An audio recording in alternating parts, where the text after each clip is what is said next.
ડેડિયાપાડાના ધારાસભ્ય ચૈતર વસાવા અત્યારે જેલમાં બંધ છે અને તેમના જામીન મામલે ગુજરાત હાઈકોર્ટ છે તેમાં દલીલો થઈ રહી છે, સુનાવણી ચાલી રહી છે અને ચૈતર વસાવાના પક્ષના વકીલે આજે કોર્ટમાં શું દલીલો કરી છે અને કયા કયા મુદ્દા ટાંક્યા છે તે મામલે જ વાત કરવી છે।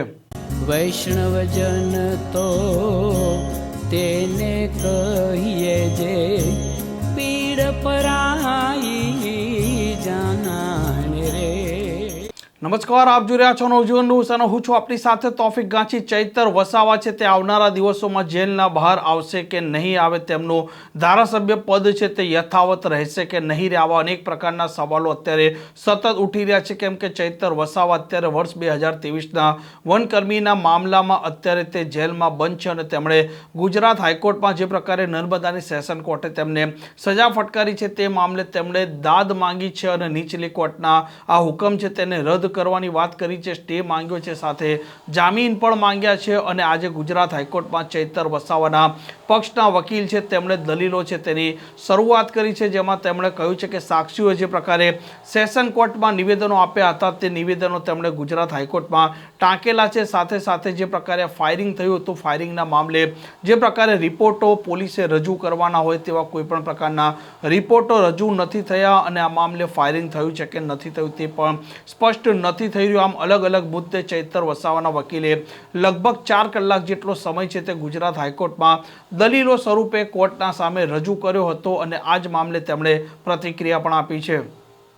આજે તો જે દલીલો કરવામાં આવી એમાં મેઇનલી કોર્ટને જે જુદા જુદા વિટનેસીસ હતા એમની જુબાનીની ડિટેલ્સ જે હતી કોર્ટને વાંચીને બતાવી। એમાં જે મેઇન મુખ્ય જે વિટનેસીસ હતા એમની અને એમાં શું શું કોન્ટ્રાડિક્શન્સ છે એ કોર્ટને અમે જોઈને બતાવ્યા। અને એ સિવાય કે ફાયરિંગ માટે કોઈ એવિડન્સ નથી, કોઈ FSL ની રિપોર્ટ નથી, બોમ્બ સ્ક્વોડ, ડોગ સ્ક્વોડ નું પણ કોઈ રિપોર્ટ નથી કે ત્યાંથી કોઈ પુરાવા મળ્યા હોય। અને સેક્શન 25(1)A જે આર્મ્સ એક્ટ નું લગાવ્યું છે એમાં પણ જે સેક્શન છે એ મુજબનો ગુનો જ પ્રિસ્ક્રાઇબ નથી કર્યો અને જે સેક્શનમાં સજા કરવામાં આવી છે અને જે સેન્કશન જોઈએ એમાં એ સેન્કશન પણ નથી ડીએમ પાસેથી લેવામાં આવ્યું। એટલે આ બધા મુદ્દાઓ આજે રજૂ કર્યા છે અને હવે સરકારની આર્ગ્યુમેન્ટ્સ માટે શુક્રવારે સાહેબે આગળ રાખી છે મેટર।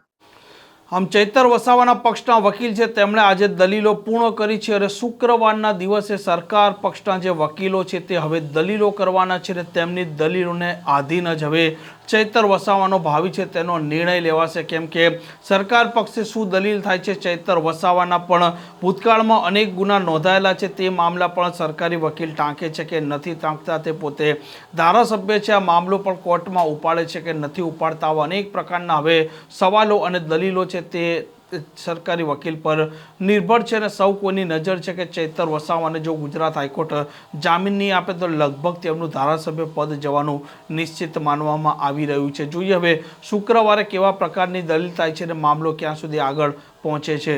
આ પ્રકારના સમાચાર માટે નવજીવન ન્યૂઝ ચેનલ સાથે જોડાયેલા રહો। નમસ્કાર।